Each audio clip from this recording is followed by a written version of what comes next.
Hello, everybody. Scott Golden here with the Pro Wrestling Logic YouTube channel, and we are going to do the Impact review for the 30th of June 2020. Please like, comment, subscribe, and all that stuff. Got a few new series coming up, and with July being here, a new schedule, so this should be good. Anyway, opening video recaps the attack on Ken Shamrock by the Tag Team Champions of the North last week. Deanna Purrazzo in-ring debut is also covered, and the main event between Eddie Edwards and Ace Austin's new uh, bodyguard, for lack of a better term, Madman. Fulton is also covered here. Um, so, and Josh Matthews and Madison Rain welcome everybody to the show. They said there will be a new champion at Slammiversary, and it's going to be a four-way: Eddie Edwards, Trey Miguel, Ace Austin, and a mystery opponent. We go to action relatively quickly, which I like.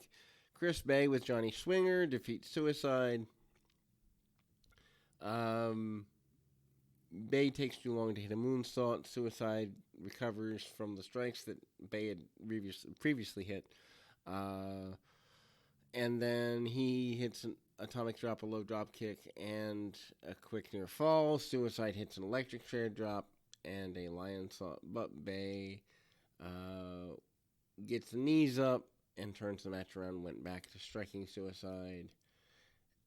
Suicide catches Bay with an octopus stretch and transitions him into a sunset flip for the win, or not for the win, but for near fall. Bay drapes Suicide over the ropes with a spinning kick for another near fall. Bay hits a backdrop suplex and a moonsault. Suicide makes his way out of that as well. Comes back with a drop kick and a series of chops and palm strikes, running forearm and kick. Bay escapes, does not get hit by the German suplex that Suicide has in mind. Suicide faked Bay into the ropes, sending him to the floor. And then there's some miscommunication between Bay and Swinger on the outside. Suicide gets a near fall with a sunset flip pin. Bay recovers, hitting a spinning knee. Suicide goes for the top rope. Swinger tosses him off behind the referee's back. Matthews and then we see Bay hit a springboard famouser for the win. Matthews and Rain, which is where I was going, run down the rest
in the land of extras and cast-offs, TJP and Falaba are becoming a good tag team. I don't know that if this were done pandemic and we were selling tickets, that they would sell tickets, but they are fine for what this product is. Anyway, Madison Rain's locker room talks up next. Special guest Johnny Bravo. Rain tries to cause trouble between him and Taya, and mentions flirting with Rosemary. He denies there being anything between them. Madison Rain brings out Rosemary. Rain asks Rosemary about it, and she didn't say anything either, but Swinger interferes, saying that he senses some sexual tension in the room between him and Rosemary, and he says he has a thing for face paint, and had a thing for Aja Kong some time back. Bravo steps up, defends Rosemary. Bravo and Swinger get into it, and then Rosemary enjoys the extra attention. Taya interrupts everyone and joins the party. Taya asks Rosemary to tag with her at a later point, and Rosemary agrees. Swinger is a great comic foil for this promotion, and when they need to fill time, they do it with comedy that actually is funny. It's a little inside, but not so much that someone who did a Google search couldn't understand where they were coming from. Anyway, North comes out to address the jumping of Ken Shamrock. Last week, they said the legend of Ken Shamrock is over. He has no friends. Shamrock comes out, tries to get in the ring. Couldn't. Sami Callihan hacks the screen and said, "Who needs a friend when you have an enemy?" Lights came back on. Callahan's in the ring alongside Shamrock. They run after the North. I mean, it's made official that Shamrock and Callahan versus the North at Slammiversary. Or maybe it's not made official, but it's strongly implied enough that it might as well be. So the North approached Scott D'Amore while he's talking to some good brothers. Paige complains about being jumped by Callahan and Shamrock. And then they finally, Moore makes the match. Jimmy Jacobs tries to interview Trey Miguel, who says he's extra cautious about being attacked. Trey said that tonight he's going to break his foot on Madman Fulton's face. Ouch. Anyway, so Moose defeats Crazy Steve to retain his bogus title. Moose uses his strength to push around Steve, and then speed advantage goes to Steve. Steve starts dodging and striking Moose until Moose has to chase him. They're on the floor. They go back into the ring and goes for a plancha. Moose catches the plancha, slams him into the apron, swung him into the steel steps with a giant swing-like move.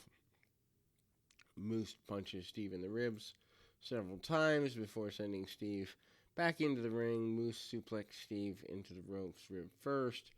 Crazy Steve tries to make a comeback, striking Moose, but gets cut off and gets hit with a running elbow. Once again, Moose locks in an abdominal stretch and sank in his knuckles into the rib cage.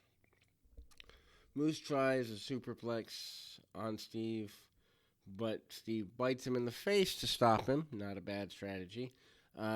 Steve hits a sunset power bomb, but Moose kicked out at just one count. Steve once again used his speed to strike Moose and get the 2 count with a schoolboy.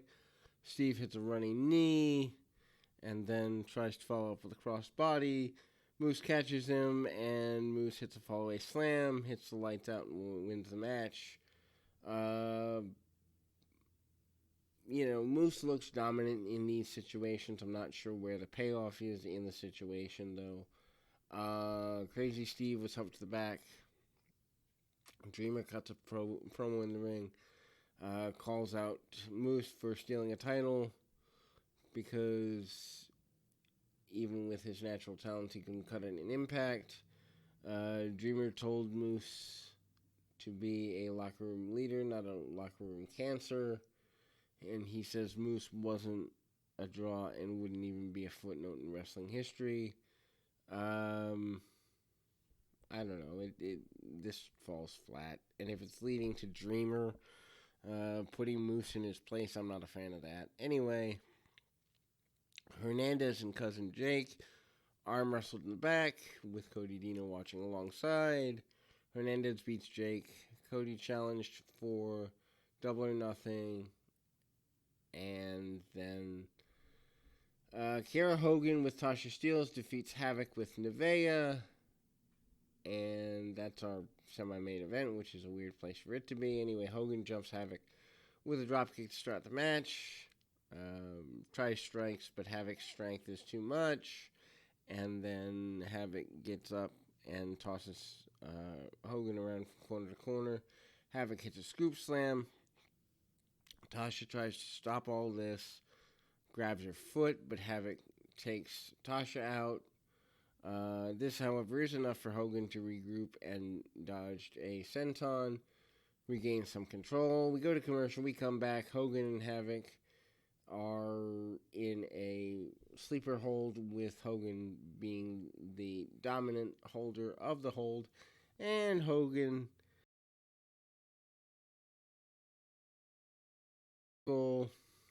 Havoc manages to get her hands on Hogan and throws her around again. She hits a backbreaker running knee and then a couple of running boots to a nearly unconscious Hogan. As Havoc prepares to finish her off, Tasha stole Havoc's mask. Distracting Havoc, Nevaeh has the referee and tossed the mask to Hogan, who used it to take out Havoc. Hogan finished her off with kicks to win the match. Post-match, Moose cuts a promo on Dreamer, saying he doesn't know anything about him and that Dreamer is nothing. While he's a top man of the promotion, he gave Dreamer an ultimatum that if he doesn't apologize publicly, he's going to sue him and the promotion, which I think is a little overkill. Then we go to the main event, which is Madman Fulton against Trey Miguel. Of course, Fulton is alongside Ace Austin. Madman does win by disqualification. I'm a huge fan of the Madman Fulton character. I actually think if they're trying to differentiate themselves and not look lame, he'd be a guy to build around, as would Ace Austin. I know the reality of younger talents being built around on national promotions usually isn't done for a myriad of reasons. However, if you really want to look different in the current landscape, building around, talents that are in their early to mid-20s would make you stand out. Anyway,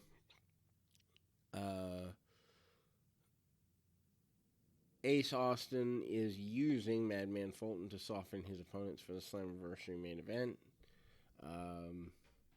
So Trey rushes the ring, start the match, dodges Fulton, but Ace gets taken out with a suicide dive, and he tries a second, gets caught by Fulton. Trey uses his speed to dodge Fulton for the majority of the match. Trey tries to hit a crossbody, but Fulton catches him. Trey then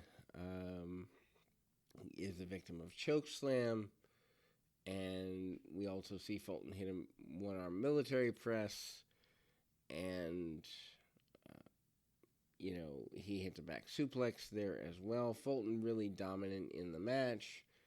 Trey tries strikes, forearms, kicks, and anything that works. Fulton's just unstoppable and dominant. Easy for me to say. Fulton slams Trey's head into the turnbuckle several times and then whips him into the ropes. Trey somersaults off the ropes, locked in a sleeper hold. Fulton tries slamming Trey down, but couldn't break the sleeper off. Finally, he does. Trey hits a couple of kicks, hits a second rope neck breaker to bring Fulton down to his his knees, and then hits buzzsaw kicks and some super kicks. Trey went for a springboard DDT. Fulton blocks it and hits a Northern Light suplex for near fall. Fulton splashes Trey in the corner and dropped him over the ropes, but attacks him again. Sneaks and grabs Ace Austin Magic Stick and broke it off in Fulton's face for the DQ. Does Trey, and then Trey attacked Austin and Fulton with a chair until they were both down. They are yet again teasing the return of Eric Young, returning as Super Eric. So, you know, it is what it is. Not a bad show. Not a great show. Probably one of the weaker Impact shows in a while. But still, if you need more wrestling in your life and you want to give some under-discovered talent a shot, this is a good place to do it. We'll be back up with the NXT and AEW reviews tonight as well. Till next time, keep your feet on the ground, your mind in the moment. Till next time, everybody.